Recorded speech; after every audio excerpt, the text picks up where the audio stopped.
ऐसा क्यों होता है कि जिसको जब हम पसंद करने लगते हैं वो तभी हमसे दूर जाने लगता है?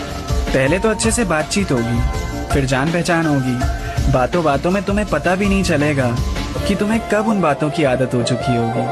अब एक रात भी उससे हेलो हाय नहीं हुई तो बेचैन होने लग जाओगे।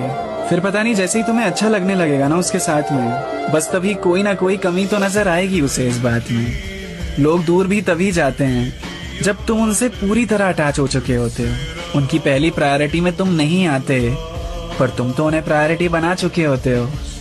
जो अचानक से मिलते हैं वो अचानक से चले भी जाते हैं। ठीक है, जाने के लिए आते हैं तो जाएं, पर अपनी आदत क्यों छोड़ जाते हैं?